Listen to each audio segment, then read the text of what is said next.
ኢትዮጵያ ውስጥ ያለ እስልምና ባረግነው ጥናት ከሌላ ሀገር ያለው እስልምና ጋር አንድ አይደለም። ሱፊዩና ሰለፊዩ መሀል ያለው ልዩነት ቅርንጫፋዊ አሊያም ፍቅሃዊ አህካሞች ናቸው። አሰላሙ አለይኩም ወራህመቱላሂ ወበረካቱሁ። ውድና የተከበራችሁ ወንድሞች እንዴት ናችሁ? አልሐቁ ዳለቱል ሙእሚን ይላሉ ዑለማዎች።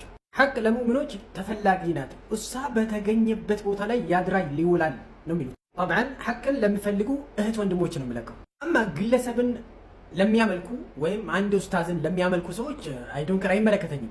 በዚህ ንግግሩ ላይ አሁን የሱፊና የሰለፍ ልዩነት ቅርንጫፊ ነገር ነው ልዩነት ያለው እያለ ነው። ልብ በሉ። አሁን ደግሞ የሆነ ድምፅ አሰማችኋለሁ። ከዛ በኋላ ደግሞ ልዩነቱን አብረን እናያለን። በእውነት ላይ አደራ የተባባሉ አባቶቻቸው የሰጧቸውን ዲን ጠብቀው ያዙ። አህባሽ መጥቷል ዲንህን እንዳይቀማ ያዝ ያዝ የተባባሉ በሐቅ ላይ አደራ የተባባሉ። ኦኬ፣ እንደሰማችሁ ሱፊና ሰለፊ በቅርንጫፍ ነገር ነው ልዩነታቸው ከተባለ እዚህ ጋር አህባሽ መጥቶ ዲንህን እንዳይቀማ የተባባሉ እያለ ነው። ኢዘን ልዩነታቸው ፍቅህ ከሆነ እስከሆነ ድረስ ለምንድን ነው እዚህ ጋር አህባሾቹ ዲንህን እንዳይቀማህ እያለ እዛ ጋር ደግሞ ሱፊና ሰለፊ ልዩነታቸው ፍቅህ የተባለው ለምንድን ነው? ይሄ ውጊያ ሁላ የተፈለገው ነው። የሱፊና የሰለፊ ልዩነት የፍቅህ ነገር ሳይሆን የሽርክና የተውሂድ ነው፣ የሱናና የቢድዓ ነው። ለምሳሌ አንድ ሁለት ከቁርአን አምጥቼ ልንገራችሁ።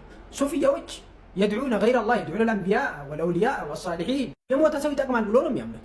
የሞተ ሰው ይደርሳል፣ ወልዮቹ ይደርሳሉ ከሞቱ በኋላ ይጠቅማል ብሎ ነው የሚያምኑት ሱፊዮቹ። ሰለፊዮቹ ደግሞ በቁርአን አንቀጽ ያምናሉ። ወላ ተድዑ ሚን ዱኒላሂ ማ ላ የንፈዑከ ወላ የضሩከ ነው የሚሉት። ሁለተኛ ሱፊዮቹ በዚህ ምድር ላይ አብዳል ወይም ደግሞ ቁጥብ የሚባል መሻይኾች ወይም ደግሞ ወልያቶች አሉ። ይህንን ምድር ከአሁን ውስጥ ተስሪፍ የሚያደርጉ እሙሮችን የሚያስተካክሉ ብሎ ነው የሚያምኑት። ሰለፎቹ ደግሞ በቁርአን አንቀጽ ነው የሚያምኑት። ወመን ዩደብሩ ልአምረ ፈሰየቁሉን አላህ በሚል ነው የሚያምኑት። ሁሉንም ነገር ተሰሩፍ የሚያደርገው የሚያስተባብረው አላህ ነው ብለው ነው የሚያምኑት። ወኢን የምሰስከ አላሁ ቢዱርን ፈላ ካሺፈ ለሁ ኢላ ሁ። አንድ መጥፎ ነገር ቢደርስብህ ከአላሁ ስብሐነ ወተዓላ ውጭ ያን መጥፎ ነገር የሚያስወግድልህ የለም ብለን ነው የምናምኑት። ሱፊያዎቹ ነቢዩ መሐመድ ሰለላሁ ዐለይሂ ወሰለም ከብርሃን ነው የተፈጠረው ብሎ ነው የሚያምኑት።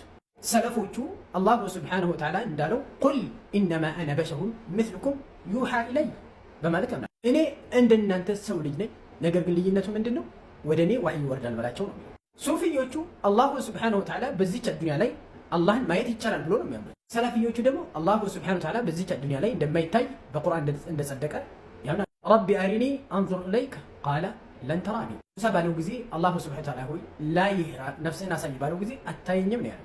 ሱፊዮቹ ነቢዩ ሰለላሁ ዐለይሂ ወሰለም ከሞቱ በኋላ በዚች ዱንያ ላይ የቀዘተን አንዳንድ ወልዮች ነቢዩ ጋር መገናኘት ይችላሉ፣ አይን ለአይን በዚህ ባለነው አይን ማየት ይችላሉ ብሎ ነው የሚያምኑት። ሰለፊዮቹ ደግሞ አላሁ ስብሐነሁ ወተዓላ እንደተናገረው ላ ይሄ ሙሐል ነው ሙስተሒል ነው የቀዛ እንደዚህ አይን ለአይን መታየት ነቢያችን ሰለላሁ ዐለይሂ ወሰለም አይችልም ከሞቱ በኋላ ብለን እናምናለን። ወሚን ወራኢሂም በርዘኹን ኢላ የውም ዩብዐሱን እነሱና ህይወታቸው መካከል አዱንያ መካከል ግርዶሽ ነው ያለው። ቅያማ እስከምትቆም ድረስ ማንም ሰው ማየት አይችልም ይላሉ፣ መናም ካልሆነ በስተቀር። ሱፊያዎቹ እኛ እውቀት የምንወስደው ቀጥታ ሙባሸራ ሚን አላህ ሱብሓነሁ ወተዓላ ከአላህ እውቀት መውሰድ እንችላለን ይላሉ። ሰለፎች ደግሞ ነገሩ እንደዛ አይደለም፣ በመልእክተኛ አማካኝነት እንጂ አንድ እውቀት ሊገኝ አይችልም። ምክንያቱም አላህ ሱብሓነሁ ወተዓላ በቁርአኑ ይላል ያ አዩሃ ረሱል በሊግ ማ ኡንዚለ ኢለይከ ሚን ረቢከ ፈኢን ለም ተፍዐል ፈማ በለግተ ሪሳለተ በማለት በዚህ አንቀጽ ያምናሉ። በመልእክተኛ አማካኝነት እንጂ ማንኛውም ሰው በፈለገው መንገድ ከአላህ ጋር እውቀት ሊወስድ አይችልም። ይሄ የጠቀስኩት ሁሉም መስአላ ዐቀድያ ነው፣ ቅርንጫፍ አይደለም። ላ ሚሰሱ አንድ ሰው ይሄንን ከካደ ሙስሊም ነው ወይስ ሙስሊም አይደለም የሚያስብል ነገር ነው ማለት ነው። ኢዘን ዛሬ ያሲን ኑሩ ዘንድ እነዚህ ሁሉም ቅርንጫፍ ሆነዋል። አላሁመ አሪና አልሐቀ ሐቀን ወርዙቅና ኢትባዐህ ወአሪና አልባጢለ ባጢለን ወርዙቅና ኢጅተናበህ።